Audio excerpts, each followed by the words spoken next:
Now that we have some clarity about patriarchy, the obvious question that arises is about its origin. Has patriarchy always existed?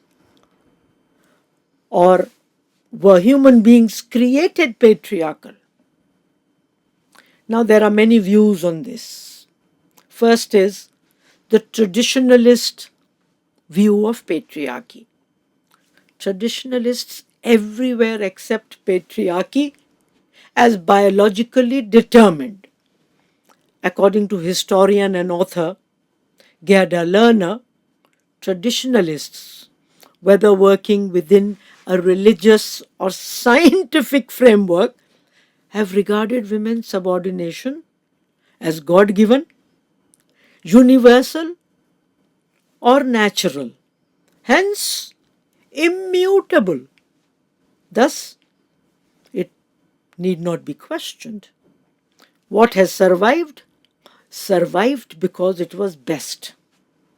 And it follows that it should stay that way. The outcome to this argument is that men having greater physical strength become hunters and providers, and by extension, warriors, while women, because they produce children, are engaged in nurturing and mothering, require protection by men.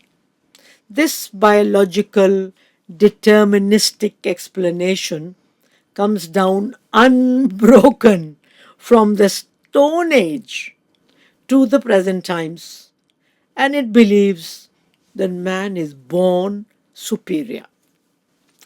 Explanations that consider man biologically superior and the main provider of families have, however, been disproven on the basis of research done about hunting and gathering societies.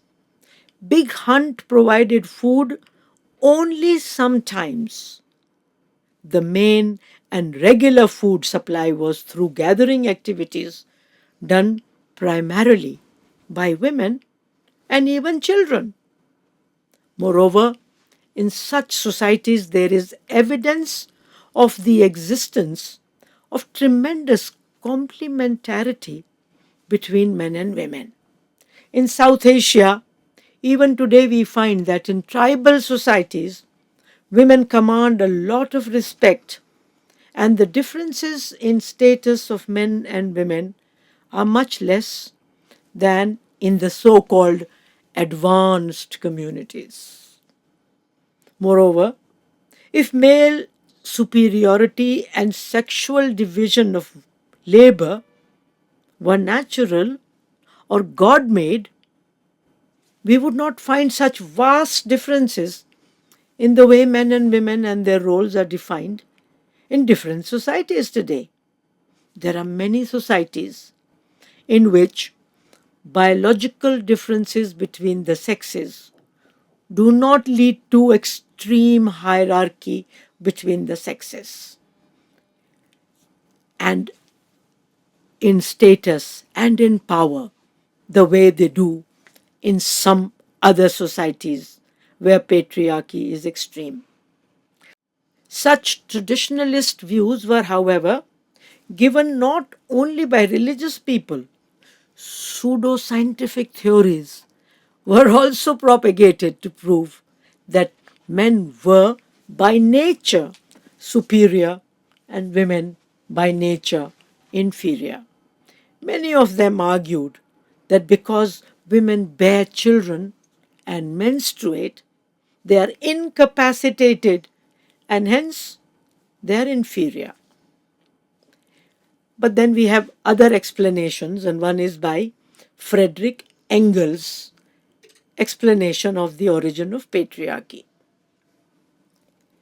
Engels wrote a book in 1984, Origins of the Family, Private Property, and the State. In this book, his theory was based on the work of 19th century theoreticians such as J. J. Bachhofen and L.H. Morgan. According to Engels, there was a time when there were no class and gender differences. There was what he called primitive socialism.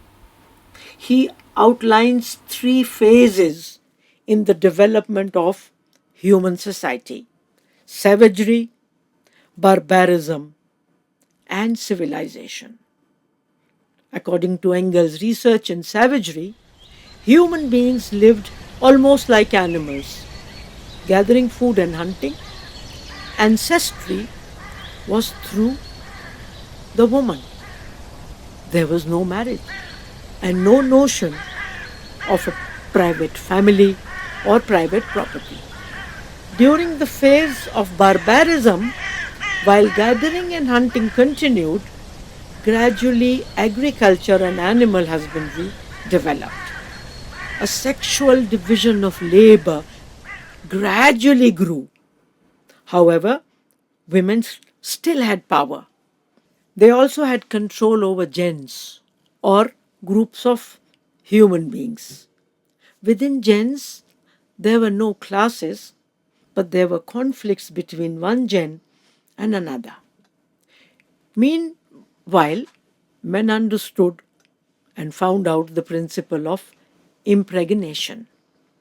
They developed weapons for bigger hunt, which were also used in intergroup fights. Slavery developed. Gens started acquiring animals and slaves, especially women slaves. This led to more division in the sexes. Men acquired power over others and started accumulating wealth in the form of animals and slaves. All this led to the formation of private property.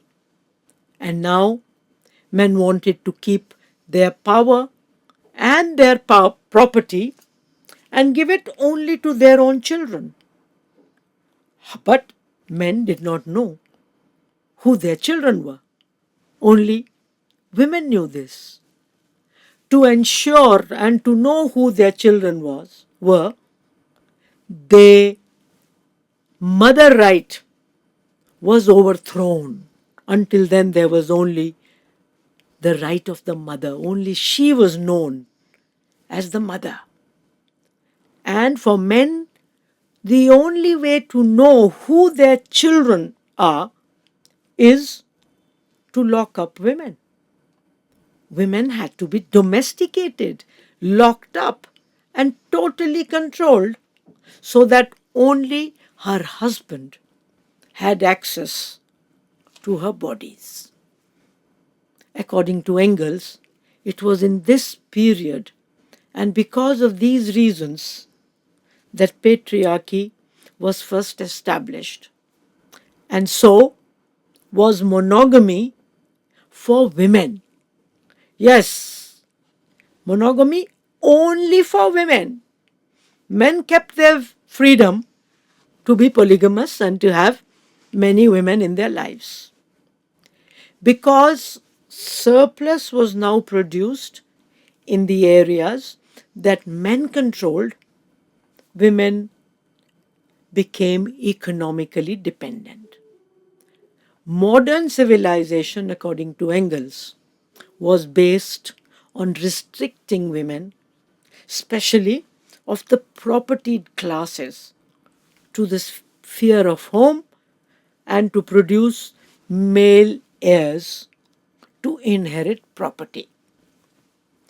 According to Engels, with the development of the state, the family became even more patriarchal, in which the wife's household labor became a private service. The wife became a head servant. Courageous women were excluded from all participation in social production. Engels wrote, "The overthrow of the mother right was the world historic defeat of the female sex. The man took command in the home also. The woman was degraded and reduced to servitude. She became the slave of his lust and a mere instrument for the production of children. Pretty strong words from a man like Engels. The radical feminist and revolutionary feminist explanations of patriarchy are slightly different. We will understand feminism in detail in Module 4, but let's briefly look at it here. According to the radical and revolutionary feminists, patriarchy existed even before private property. They believe that the original and basic contradiction or division is between the sexes and not between economic classes. Radical feminists consider all women to be one class and all men to be another. Unlike the traditionalists, they, however, do not believe that patriarchy is natural or it has always existed and will always exist.